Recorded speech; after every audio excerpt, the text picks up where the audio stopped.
Alhamdulillah, pertamanya dan selamanya syukur banyak kepada Allah Subhanahu Wa Taala kerana pada malam ni masih lagi Allah Subhanahu Wa Taala berikan kepada kita peluang dan ruang untuk sama-sama kita menyambung kembali kelas pengajian tajwid kita. Salah. Oh, dah je. Patutlah saya rasa macam lain. Background salah. Suruh salah. Tukar background dulu. Betul. Okey, baik. Pakai background orang lain tak boleh. Okey, baik. So, InsyaAllah malam ni kita akan sambung lagi pengajian kita. Dan pada minggu yang lepas kita pun settle pada bab penyempurnaan baris dan juga pada bab sukun yang bertemu dalam satu kalimah dan juga dalam dua kalimah. Jadi insyaAllah malam ni kita nak sambung. Tuan-tuan perempuan semua boleh buka muka surat 186.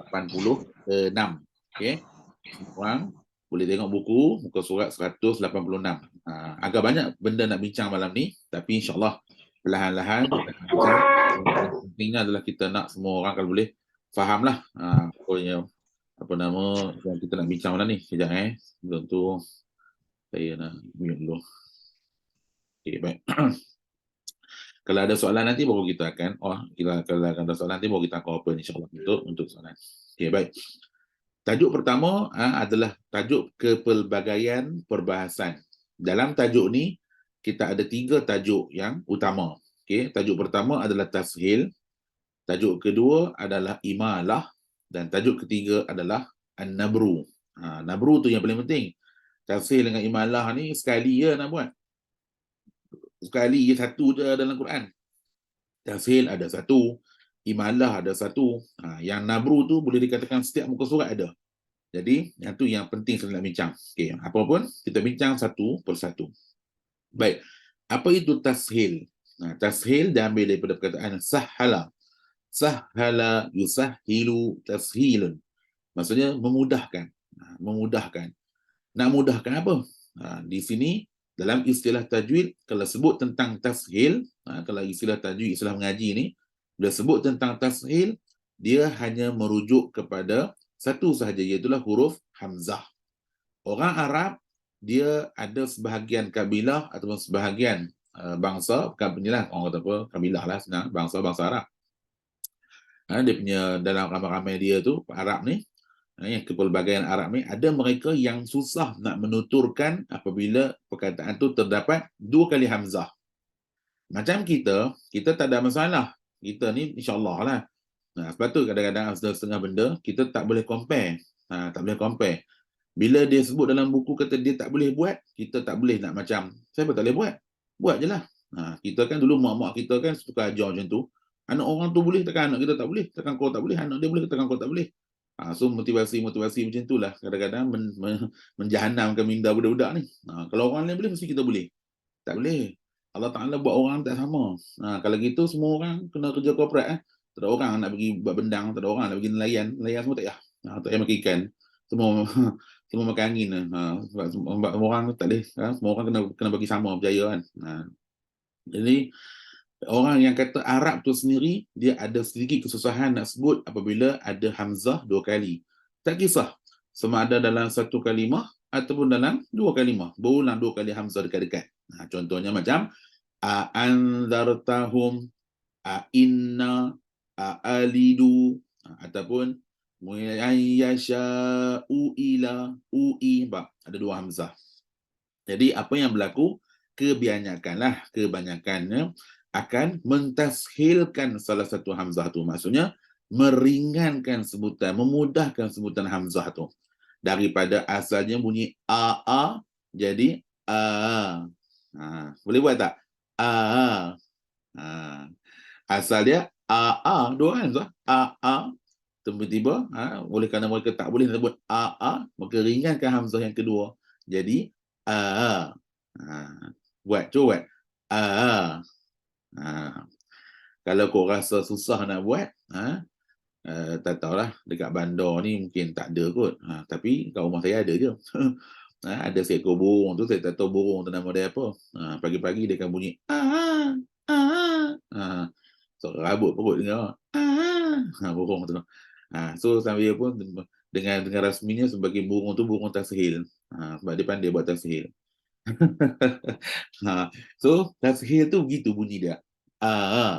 Asal dia Jadi Jadi kenapa nak cerita tentang ni adalah sajalah. Maksudnya nak nak bagi sedikit orang kata apa intro. Kok-koklah esok-esok ni ada sebahagian daripada kita ni nak menceburi bidang qiraat dan sebagainya. So sebab tu bila masuk bidang qiraat taklah terkejut. Apa pula ni tafsir tak pernah dengar. Okey. So at least tahulah tafsir tu apa. Setengah orang nak belajar qiraat tapi tak pernah dengar langsung istilah-istilah ni. Jadi payah sikitlah ataupun jadi ambil masa sikit. Jadi kita insya-Allah malam ni kita bincang tafsir ni apa. Tafsir ni artinya memudahkan sebutan hamzah, ringankan sebutan. Okey, baik. Cuma bagi qiraat kita, bagi Imam Hafs An Asim daripada jalur Syatibi, tafhil yang kita akan baca dalam Quran kita ni hanya satu tempat je. Itulah pada ayat 44 surah Fussilat. Dia ada perkataan tu asal dia a'jamiyun. Asalnya dua kali hamzah. Jadi hamzah yang tempat merah tu dia letak titik hitam besar. Jadi situ tu adalah hamzah yang perlu dibaca dengan tashil. Maka bunyinya dia tak kata dah. Tekan gitulah. Jami'un wa arabi. Satu tu je. Adapun qiraat lain mungkin setiap kali jumpa je hamzah kedua, dua kali hamzah, tu tashil. Qiraat lain lah kita dah. Tapi untuk riwayat Hafs daripada Imam Asim, kita hanya akan baca tafsir pada satu tempat sahaja, iaitu surah Fussilat ayat 44. Ini ni biasa akan berjumpa, tanya kita tadarus Ramadan, jumpalah. Kita akan jumpalah siapa yang akan baca tafsir tu. Tapi Eli tahulah, kena tahu. Ada setengah orang bagi tahu saya hari tu, saya tak pernah dengar benda-benda ni. Habis tu dulu-dulu ngaji, sekarang ni yang kita tadarus ke apa ke, join geng-geng tadarus dan sebagainya, baca je. Tu ni cerita yang minggu lepas tu. Cerita yang nun tu kena tukar jadi baris bawah. Asalnya nun tu mati, tukar jadi bawah, bukan tambah nun. Kami tak pernah dengar benda ni. Tak pernah dengar. Baca Quran ke 60 tahun dah, tak pernah dengar benda ni. Tak apalah. Tak pernah dengar, tak semestinya tak boleh belajar. Jadi kita belajar dan kita tahulah apa yang nak kena buat selepas daripada tu. So sekarang ni tafsir ni hanya berlaku pada ayat 44 surah Fussilat pada perkataan jami. So kenapa kat situ dia ada tafsir kat situ? So adalah kerana ada 3 kali huruf yang melibatkan halqum. Pertama hamzah, kedua hamzah, ketiga ain. Nak menunjuknya bahawa 3 huruf halqum tu berat. Sebab Imam Hafs ni dia baca tafsir tapi kat sini je tafsir. Jadi sampai tahap Imam Hafs tafsir juga baca kat sini. Kerana ada 3 huruf-huruf yang melibatkan halqum, maka Imam Hafs turut terlibat dalam mentafsirkan perkataan ni. Adapun imam-imam yang lain, dia tak kira 3 halqum ke apa ke, dia memang tafsir setiap kali ada 2 kali hamzah dalam satu kalimah ataupun ada dalam 2 kalimah. Baik. Tengok bawah tu, muka surat 186, apa dia kata? Berkemungkinan pembaca yang menyebut hamzah tafsir ini melakukan 2 kesalahan. Pertama, dia baca a'a. Okey, baca a'a. Kalau kata masih baca a'a, tak baca tafsir lah. Maklumlah, kadang-kadang kita ni mengajar macam senang. Ustaz boleh lah, ustaz dah pandai, ustaz dah mengaji lama dah, 50 tahun dah mengaji, ustaz buat senang lah. Kami ni tak erti, kami tak boleh buat.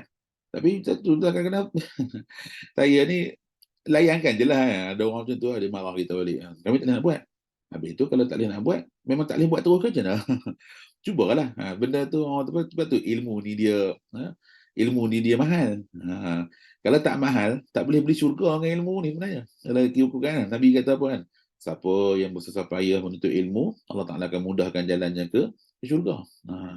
Jadi sampai malaikat menaungi orang yang baca orang yang menuntut ilmu, ikan di laut bertasbih meminta ampun orang yang menuntut ilmu. Jadi baru nampak ada sense ataupun ada appreciate terhadap ilmu tu. Jadi cuba buat. Kalau boleh cuba buat. Okay. Pertama, ada mungkin orang akan buat baca hamzah juga. Tak pedulilah. Jenis yang macam tak mau, ajaklah apa pun aku tak masuk kepala. At least kalau baca hamzah juga, dia lebih hampir kepada betul. Memang asal dia hamzah pun. Tetapi riwayat Imam Hafs baca dengan tafsir. So yang terbaiknya bacalah tafsir. Macam mana riwayat itu datang. Itu sunnahnya begitu. Tapi ada orang dia nak baca hamzah dua-dua. Okay, it's okay. Kita tak kata kita tak kata tak orang tuan tidak nak menghukum apa-apa, cuma kalau nak baca hamzah juga okey baca dah. Nak kata apa kan? Dia nak baca gitu. Okey. Cuma kita ajarlah baca sebenar adalah tashil. Baik. Yang tak betulnya adalah baca dengan huruf ha. Baca ha. Dia nak buat tashil. Which is bagus dah. Ya, with dia punya way effort tu ada dah nak baca tashil. Tapi pi baca dengan huruf ha. Kita tak pernah sebut ha pun. Sebutnya bukan aha. Kalau aha tu memang confirm nampak bunyi ada angin tu. Aha. Dia tak baca ha. Okey? Dan itu yang memang berlaku pun dalam masyarakat. Bila kita ajar yang dia bacanya aha. Yang ada dia baca juga. Jadi masing-masing kira memang menuntut ilmu ni memang kena minta tolong Allah Ta'ala. Kena minta tolong dengan Tuhan. Minta tolong dengan Tuhan. Tuhan yang akan tolong kita. Supaya kita dapat ilmu yang betul-betul sempurna, betul-betul baik. Jadi kalau boleh praktik, cuba praktik seboleh mungkin. Supaya kita dapat menyebut tashil ini dengan betul. Seperti mana yang datang kepada kita daripada Rasulullah SAW. Jadi bacaan dia adalah gitu. Bukan bukan aha. Dia adalah semua orang dengar kan? Kalau dengar anggur. Kan dia bunyi ringan.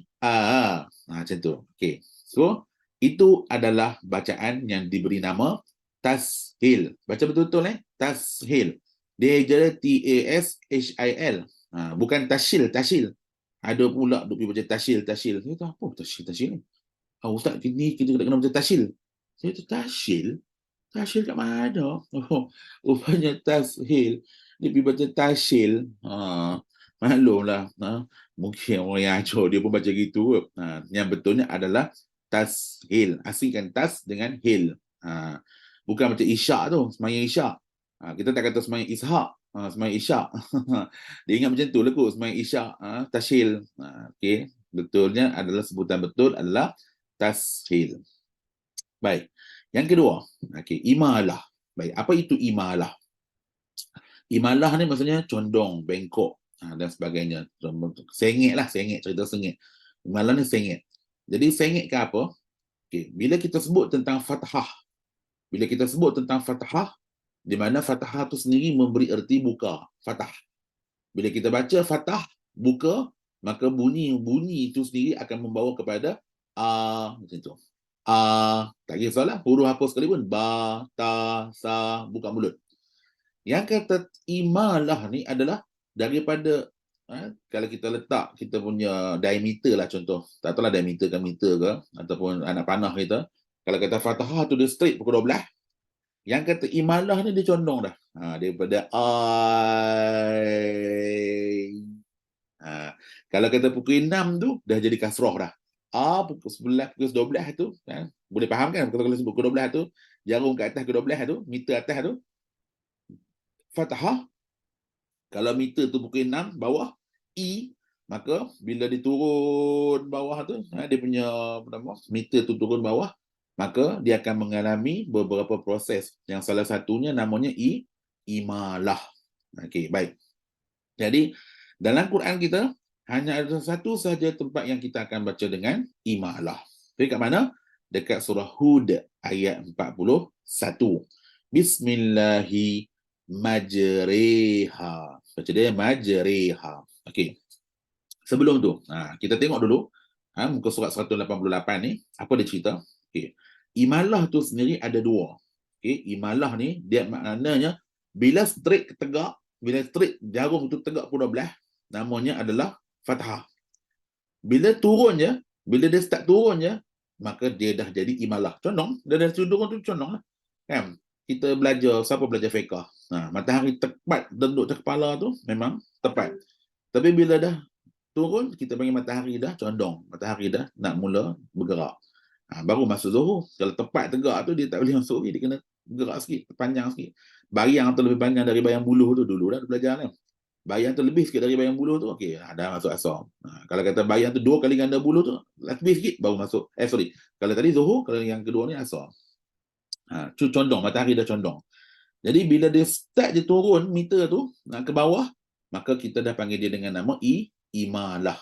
Cuma dalam logat orang Arab ni, imalah tu ada dua sahaja. Satu dipanggil imalah surah, yang kedua dipanggil imalah kubra. Okey, imalah surah dan imalah kubra. Baik. Dalam buku ni dia tak nyatakan ada satu lagi lafaz yang dipanggil kepada imalah surah ni, which is imalah surah ni dalam masa yang sama dipanggil dengan istilah taklil. Kalau siapa belajar qiraat dia pernah dengarlah istilah taklil ni. Yang banyak baca taklil ni antaranya adalah Warsh, Abu Amru baca taklil. Okey. Nampak dia buat kedudukan lidah. Pertama, kalau kata fathah, mesti kena buka alif lisan, wada'ir raha. Alif lidah dalam keadaan rehat. Buka belah penuh. Kalau kata imalah surah, tengah lidah tu angkat sikit. Tu bunyi dia macam mana? Bunyi dia macam macam baca emak tu. Okey. Macam kita baca emak. Tulis senang baru boleh faham. Tulis. Yang kata taklil tu, imalah surah ataupun taklil tu bunyi macam baca mak Kalau kata Musa tu jadi Musa. Kalau wadduha jadi wadduha walaili idza saja. Bukan ganu nak. Ganu ni baca ni. Lepas tu jadi wadduha walaili idza saja. Atau orang KL. Tak. Bukan KL. Itu adalah salah satu daripada kabilah Arab punya logat. Okey. Yang kata imalah kubra pula angkat lagi tindah tu tinggi sikit daripada taklil tadi.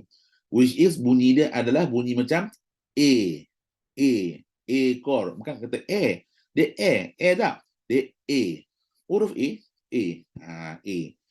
B C D E F G A. Jadi bunyi dia adalah wadduhi wal-laili idza saji ma wadda'aka rabbuka wa ma qali. Begitu bunyi dia A. Tadi yang ni A. Nampak beza tu? Dengan A. So bila angkat lagi lidah tinggi lagi, dia dah jadi I. So nampak tak? Dia punya turun tu daripada jam atas tu fathah lah tadi taklil tadi sampai tak imalah sampai lah ke kasrah. Jadi bila start turun tu dia dah nama dia condong. Cuma imalah ni ada dua. Bila imalah tu condong lah maksudnya. Imalah ke arah yang sughra, yang which is namanya taklil, tengah-tengah. Kalau kita buat carta, bolehlah buat carta sendiri. Tengah fathah, turun 90 degree nama taklil, turun pukul 3 lah. Pukul 3 tu nama taklil, turun pukul 5 tu namanya imalah.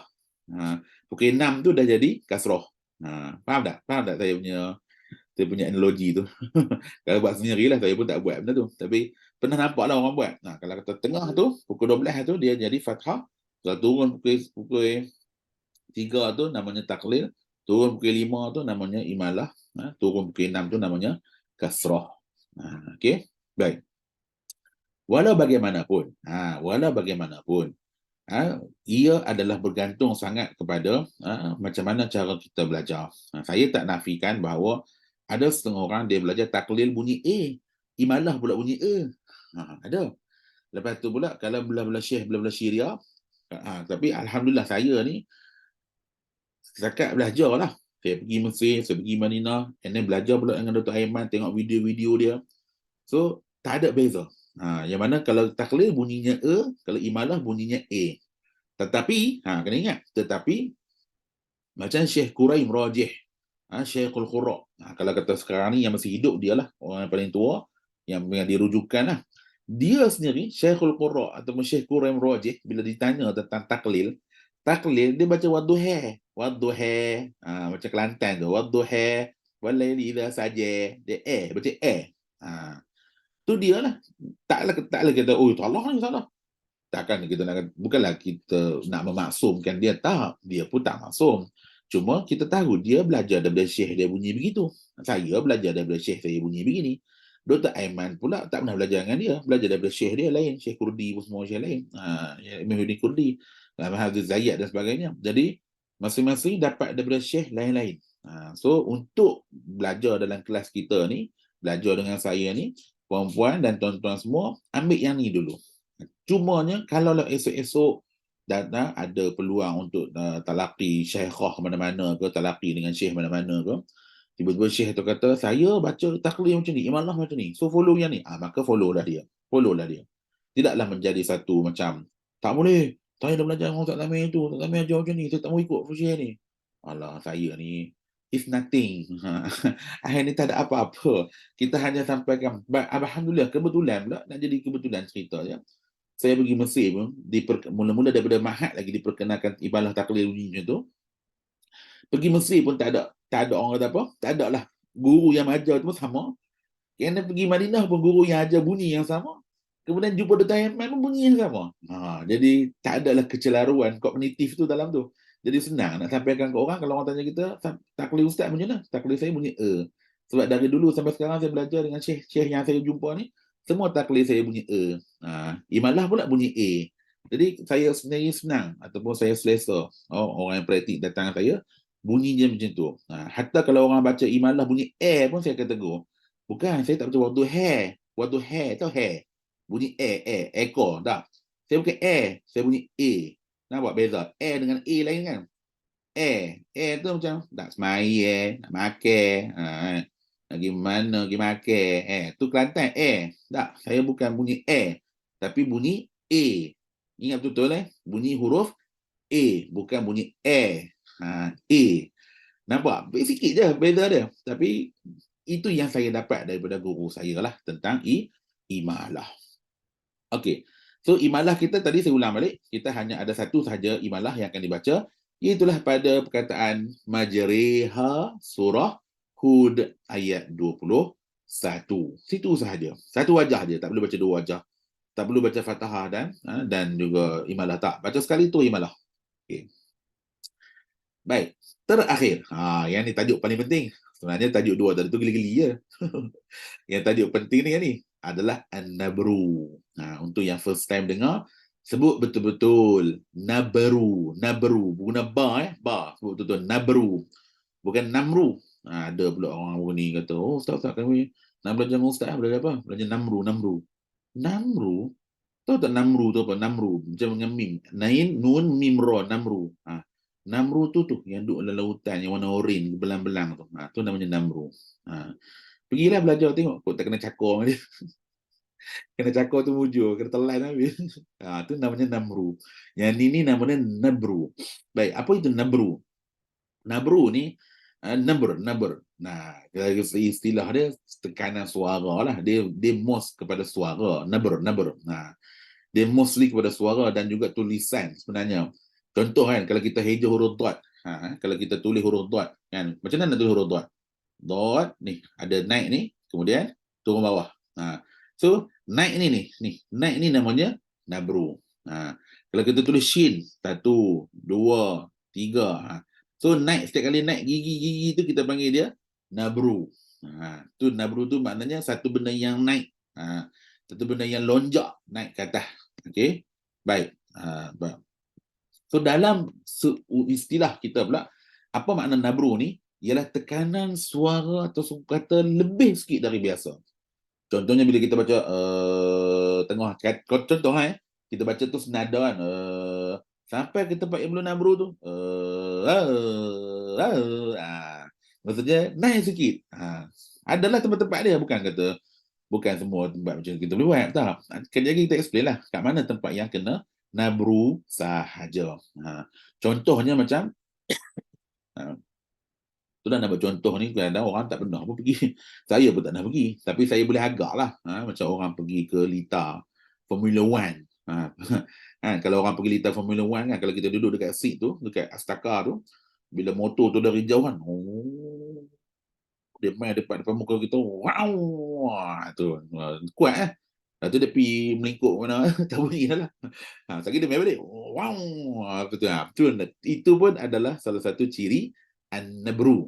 Nabru ni adalah tinggikan sikit suara. Tekanan suara tu naikkan sikit. Faham Tekanan suara tu naikkan sedikit berbanding dengan yang berbeza dengan bacaan-bacaan yang lain. Okey, baik. Jadi perbincangan nabru ni bukan baru. Perbincangan nabru ni dah lama dah. Selepas lama mana?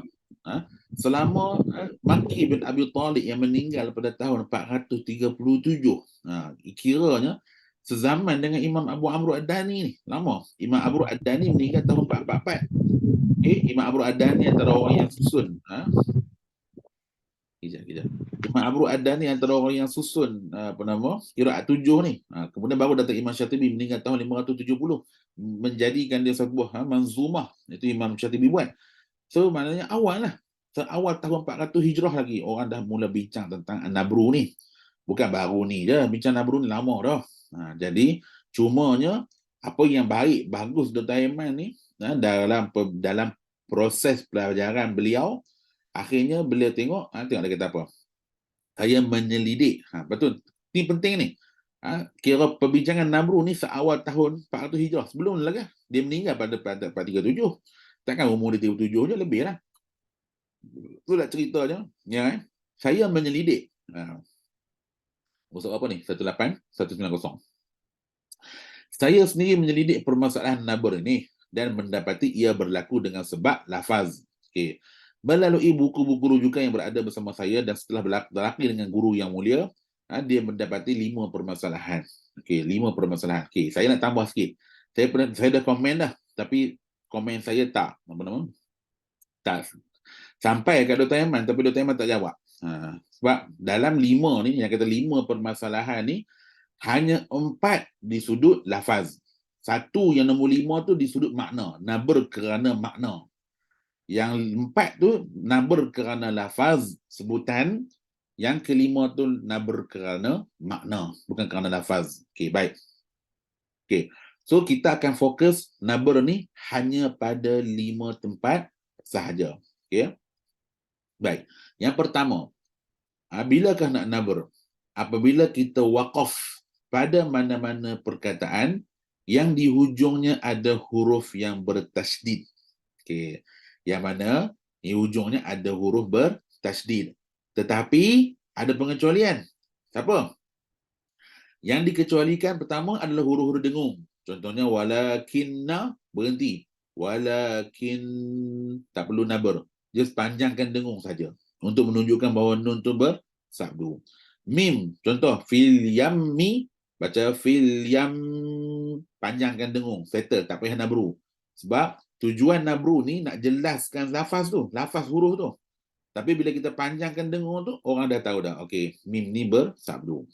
Aimanuhun, panjangkan dengung tu, settle lah. Bukan panjangkan hu tu. Ada setengah orang kita kata panjangkan bunyi dengung tu. Aimanuhun. Ya, salah. Ada faham ni lain-lain. Tak, bukan hun tu. Dia hun. Gitu. Walakin jan. Bunyi dengung tu yang panjang kan. Bukan bunyi alif tu. Okey. Baik. So, yang dikecualikan pertama adalah huruf yang ada sifat gunnah, nun dan mim. Yang kedua yang dikecualikan adalah huruf-huruf qalqalah yang bertasydid. Contohnya watabba, dia qalqalahkan dia dan delay sikit untuk kalau bagi syaddah dan juga qalqalah pada huruf ba kedua. Watabba. Tak payah nabru. Tak payah nabru. Al-haqqa. Bunyi delay sekejap. Al-haqqa. Beza dengan yang tak ada sabdu, falaqa, dengan al-haqqa. Jadi kita ada 7 huruf. Semuanya ada 7 huruf kalau bersabdu yang tidak dinabru. Okey. Pertama tadi 2 huruf gunnah, nun dan mim, and then campur 5 huruf qalqalah, qaf, ta, ba, jim, dal, yang mana 7 huruf ni kalau bersabdu di hujung kita tidak nabru. Jadinya nak nabru kat mana? Huruf yang selain daripada 7 tu lah. Contohnya macam al-hayyi. Al-hayyi. Bila berhenti jadi al-hayy. Naik al-hayy, naik sikit. Wabassa. Wabassa contoh. Bila berhenti jadi wabas. Naikkan suara. Mustaqirrun. Mustaqirrun. Bila berhenti jadi mustaqir. Mustaqir. Naik suara. Nama pun lonjak suara kan. Jadi biasanya kalau kita baca mustaqirrun, biasa gitu. Tapi bila sampai kat kalimah ni, kalau nak waqaf syarat dia mesti ni mustaqir. Naikkan suara sikit. Okey, yang pertama adalah pada kalau ada 28 huruf, jadi 21 huruf yang baki sekiranya kita jumpa dalam Quran nak waqaf huruf tu di hujungnya ada sabdu, maka perlu dibaca dengan nabr. Naikkan suara. Okey, yang 7 tu adalah huruf gunnah dan juga huruf qalqalah. Tidak dibaca dengan nabr. Okey, boleh faham sekarang ni? Boleh? Okey, nombor 1. Nombor 2. Nombor 2 ni dia special sikit. Okey. Bila kita nak nabr adalah pada huruf ya ataupun waw yang bertasydid yang berada di tengah-tengah kalimah. Waw dan juga ya yang bertasydid. Baik. Macam Dr. Aiman dalam buku dia terlalu ringkas. Dia hanya nyata begitu je. Saya nak tambah sikit. Terpulanglah. Nak tambah kat buku ke, nak tambah dekat buku nota ke. Yang penting boleh faham. Baik. Tentang bab nombor 2 ni, saya nak tambah. Untuk huruf ya, especially ya yang bersabdu, sekiranya sebelum ya bersabdu ni hurufnya fathah. Contoh macam apa? Ni, sayyaratun. Contoh macam sayyaratun. Okey. Faham Ya bersabdu sebelum dia huruf yang berbaris fathah. Sayyaratun. Kalau contoh yang macam ni biasanya orang jarang salah. Orang jarang salah. Kalau contoh kalau barisnya fathah sebelum ya. Yang orang akan salah bila? Kalau sebelum ya bersabdu ada huruf yang berbaris kasrah. Contoh macam mana? Contoh macam iyyaka na'budun dzurriyyati nabiyyina syarqiyya zakariya. Ya bersabdu sebelum dia huruf baris bawah. Tolong tulis nota ni. Yang banyak orang salah adalah orang akan tak buat nabru pada kalau ya bersabdu sebelum dia huruf berbaris bawah. Buatlah contoh, contoh. Macam-macam nabiyin. Tapi yang paling yang saya yang paling orang kata apa, ketara sekali adalah pada perkataan zurriyatun tu. Sebab ra tu dah sabdu dah. Ya tu bersabdu lagi. Ramai orang baca sabdukan ra je. Ya tu dibuat mat. Zurriyati, zurriyati. Dia tak nabru. Yang tu kalau tak nabru, dia akan jadi huruf mat asli. Ya tu akan jadi mat asli. Which is tak betul lah.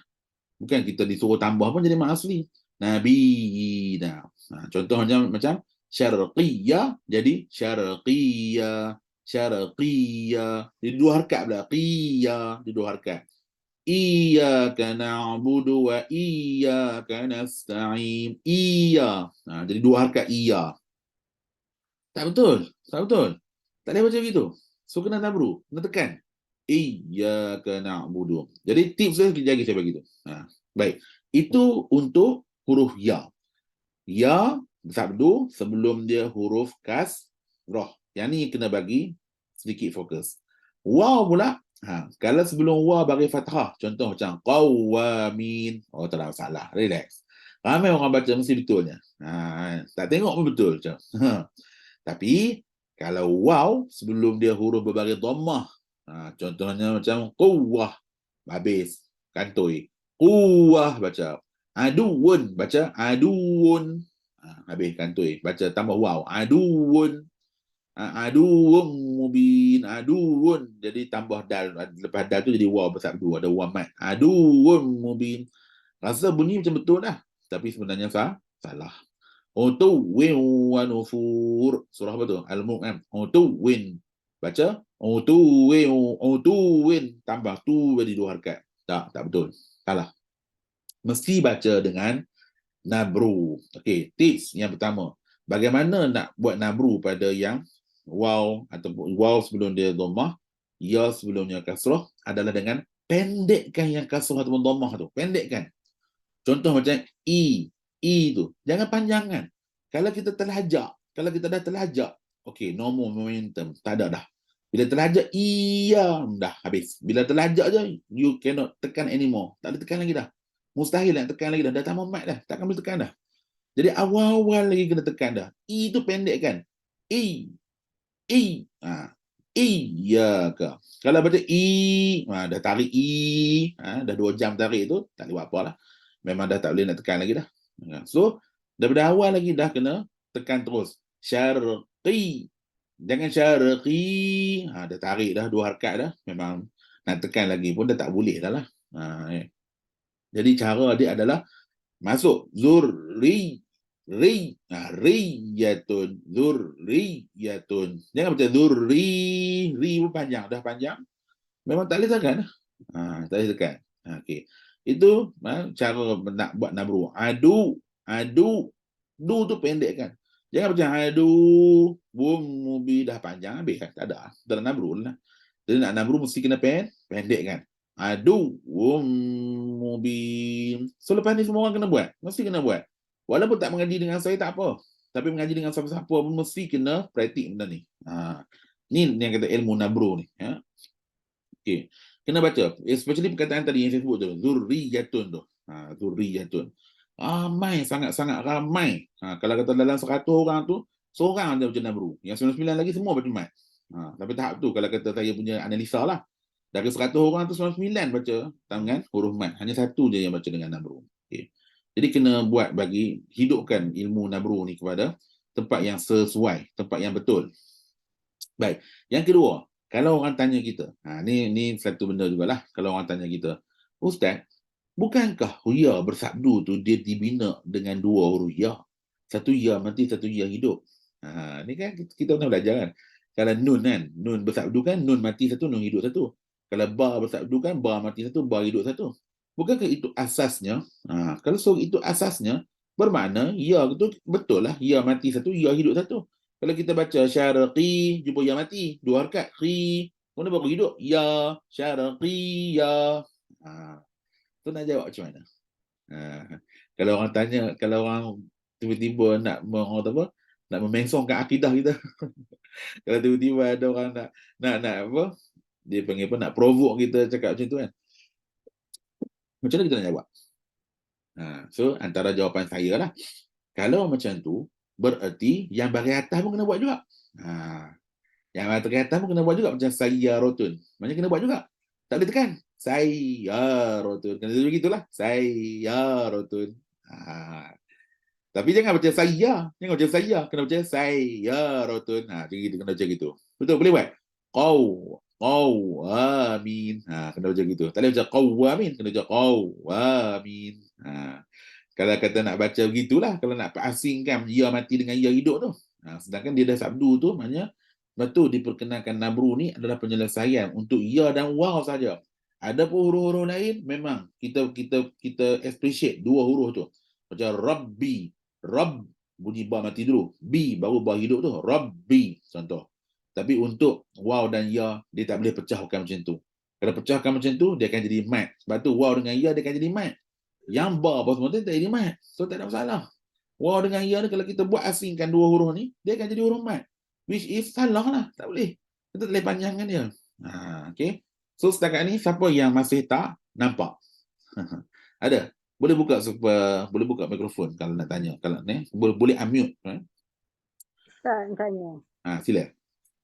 Bila dia kalau kita matikan huruf ya dia tu, bermakna ya yang kedua tu dah hilanglah tasdid kan? Tak boleh. Maksudnya ke mana? Dah kita asing dah ya dia tu dah jadi mat. Tasdid tu kena. Betul. Kalau dah asing kan hilanglah tasdid tu. Hilanglah. So tak boleh asingkan. Okey, terima kasih. Baik, sama-sama. Jadi mesti kena tekan. Jadi kalau siapa nak berlatih baca nabru ni, boleh rujuk surah Maryam. Boleh rujuk surah Maryam ayat pertama sampai ayat berapa puluh, semua nabru hujung dia, syarqiyya, mardiyya, sihriyya, zakariya. Daripada awal semua nabru straight. Situ kita akan nampak okey. Ini cara baca dia. Kalau tak, duk baca mat baca mat sampai lagi sudah. Okey. Itu nombor 2. Ya dengan waw, especially kalau waw sebelum dia dhammah, kalau ya pula sebelumnya baris kasrah. Nombor 3. Nombor 3. Tengok dia kata apa. Ketika perpindahan bacaan dari huruf mat kepada huruf bertasydid yang pertama. Yang ni kira senang dia buat dalam kurungan mak lazim musaqqal. Senang. Buat dalam kurungan mak lazim musaqqal. Tak kira harfi kalimi sama je. Yang penting dia musaqqal. Itu contohnya macam waladhdall. Tu dhall. Nak masuk lin lan tu kena nabru. Yang semua mak lazim lah. Lam. Yang mana ada musaqqal, yang mana ada sabdu. Lam mim, kalau kata harfi, dua lah. Lam mim dengan sin mim. Yang lain tak ada. Lam mim. Tosim. Naik. Nabru. Okay. Baik. Ada juga orang berhujah. Bukan orang biasa. Hujah. Dia kata, tak ada nabru kat sini. Kalau siapa buat nabru kat sini, jadi dia tambah satu lagi alif. Okay. Alasan dia apa? Alasan dia imam-imam kat Mekah tak buat nabru pun waladhdallin ni. Dia baca biasa dia. Waladhdallin. Dia tak nabru pun. Okay. Tak apalah. Ada orang suka bujah macam tu. Saya pun bukanlah pandai sangat. Nak banding Mekah pun pandai lagi. Cumanya ilmu ni diperkenalkan seawal daripada imam Mekah semua lahir lagi. 400 hijrah lagi orang dah asalkan ilmu ni, dah ada dah. Imam Mekah baru lahir ya, zaman kita ni. Cuma nak ceritanya, okey, dia itu jawab ni lah, jawab tuntas lah, jawab tak nak bagi orang cabar lagi dah. Tapi dalam akademik, macam mana cara nak jawab? Cuba kita tengok dalam 3 contoh ni yang diberi, ada 2 contoh yang mana melibatkan huruf yang syiddah. Okey, dabbah, ba, ha, qaf, qaf, dan ketiga adalah huruf yang dipanggil bainiyah. Huruf-huruf yang syiddah tak akan boleh kalau tak nabru. Tak akan boleh. Tak akan boleh. Cuba baca. Dabbah. Apa jadi? Hilang dia punya sabdu. Dabbah. Haqah. Tak ada. Kalau tak buat nabru, terus hilang dia punya sabdu. Tak betul. Mesti kena nabru. Dabbah. Haqqah. Mesti kena nabru. Jadi, kesimpulannya, kalau kata di situ kita nabru, kenapa bila huruf-huruf yang melibatkan rokhawah ataupun bainiyah kita tak nabru? Dhalin. Nabru jugalah. Kafah. Kafah, fa, rokhawah. Nabru. Kafah. Sakhah. Tammatul kubra. Nabru. Okey, atuhajjunni. Nabru. Okey, semua adalah mat yang lazim yang musaqqal. Tulis macam tu. Mat lazim yang musaqqal semuanya akan dibaca nabru. Jadi cerita dia mula-mula panjang dulu. Jangan nabru semua. Waladhdall. Jadi mana tu nak nabru? Tak tahu kat mana lah. Dia nak masuk antara mat dengan huruf bersabdu tu sebab dia kata perpindahan daripada huruf mat alif tu do tu alif panjang tu kepada huruf bertasydid yang pertama nak masuk lam tu, dekat situlah kita nabru dhallin. Situ nabrunya, naikkan suara dhall. Bukan dari awal naik bukan, naik kat hujung tu je.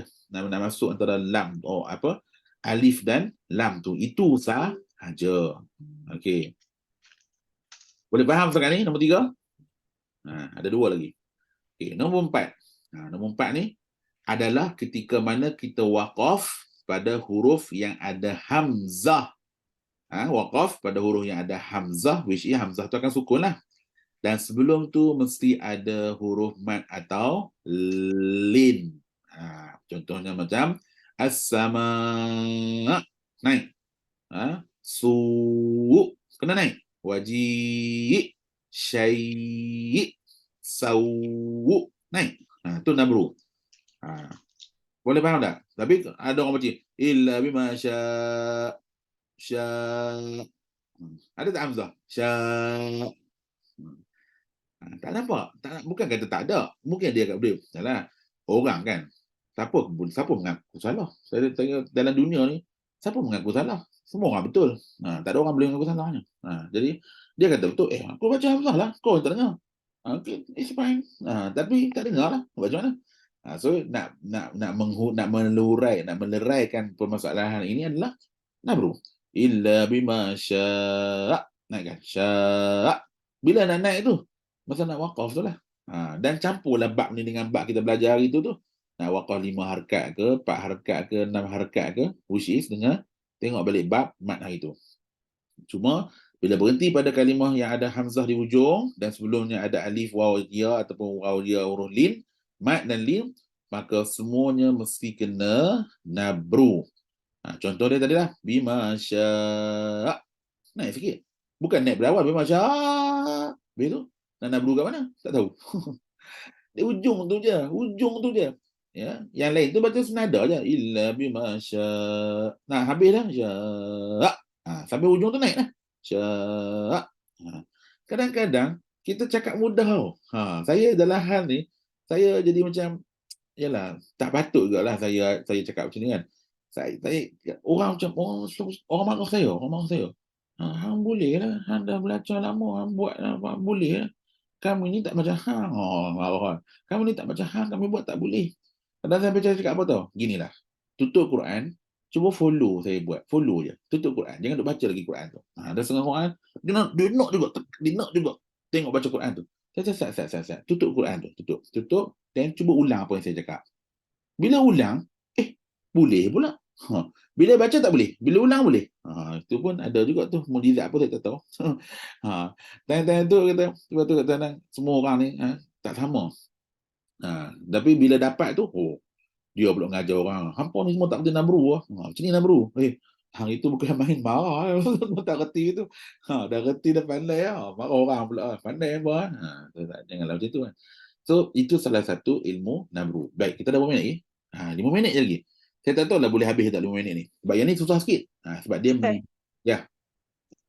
Ustaz, macam nabru yang kita baca kan selalunya, kalau macam Ustaz baca tadi, orang kata kan kita terekam mengaji. Saya selalu kena.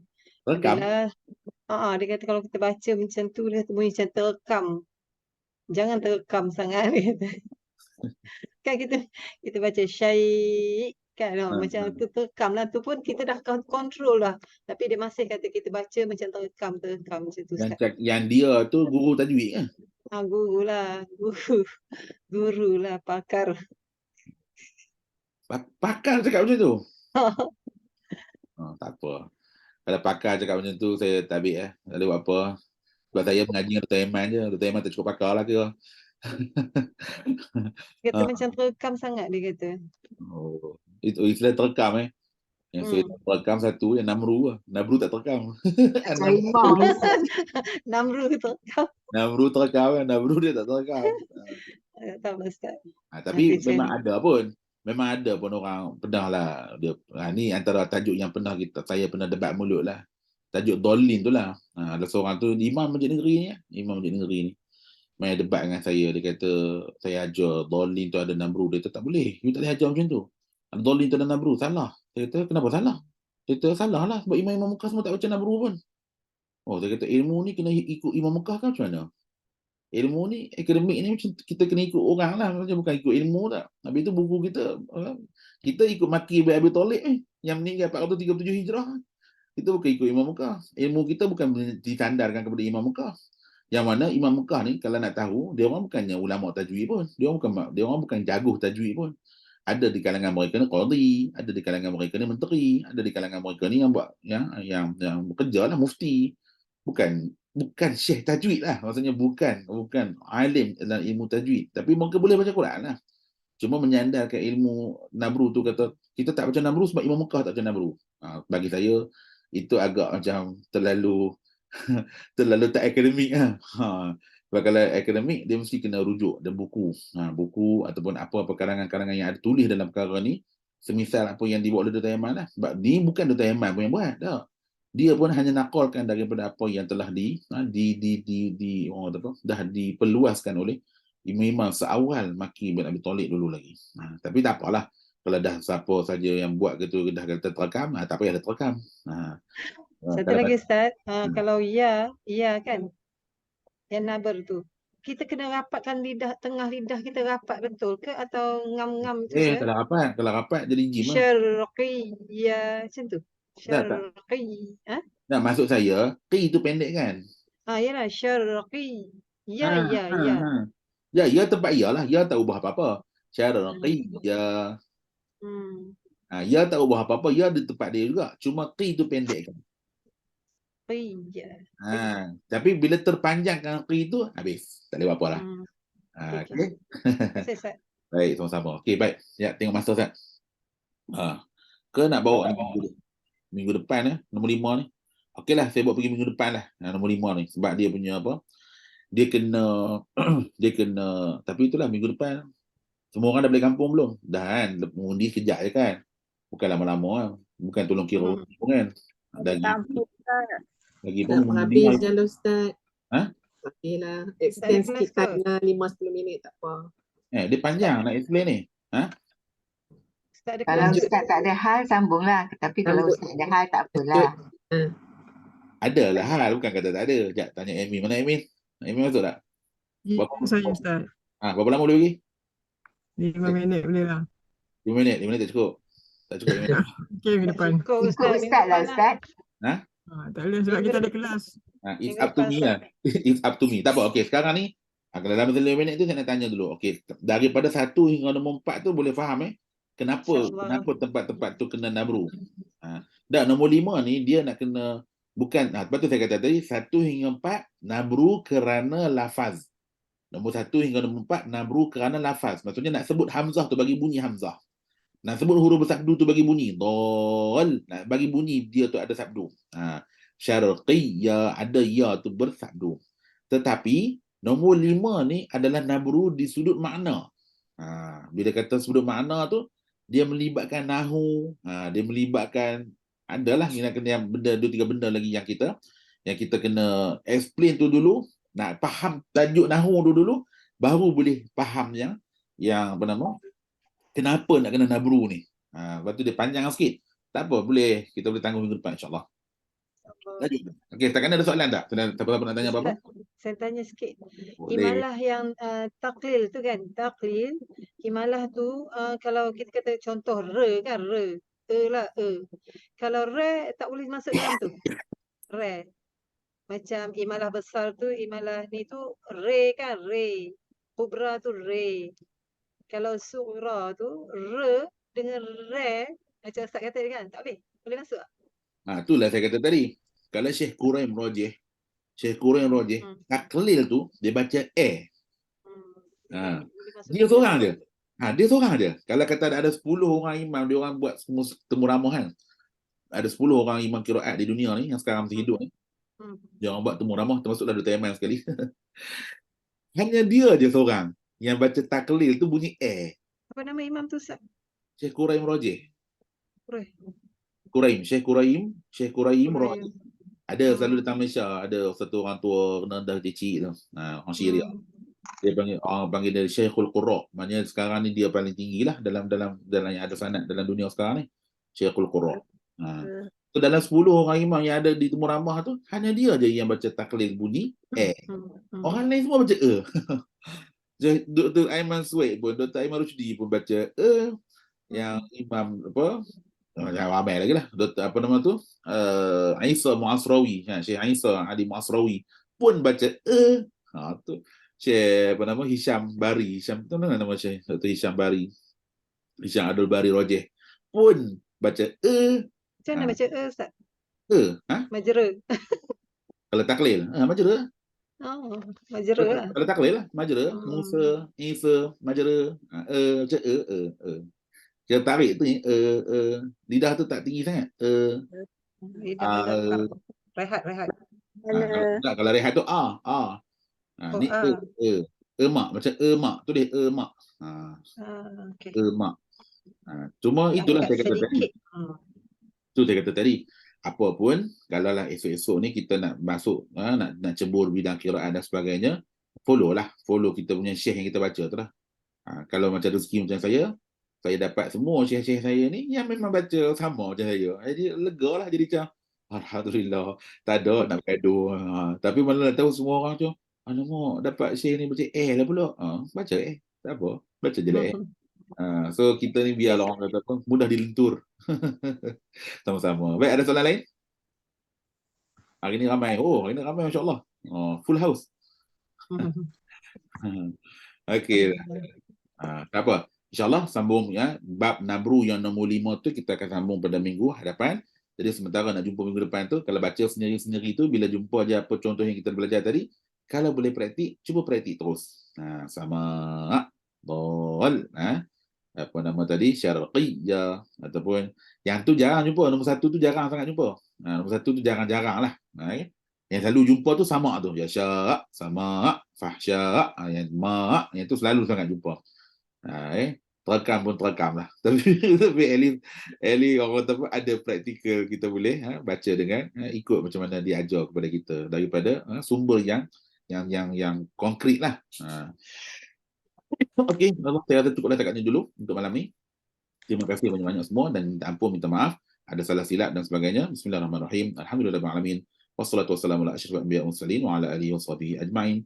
Allahumma ij'al jam'ana hadza jam'an marhuma wa tafruqna min ba'di tafruqan ma'suma wa la taj'al illahumma fina wa lam yattabi'una syaqiyyan wa la matrudan wa la mahruma. Rabbana atina fid dunya hasanatan wa fil akhirati hasanatan wa qina adzabannar. Subhana rabbika rabbil izzati amma yasifun wa salamun alal mursalin walhamdulillahirabbil alamin.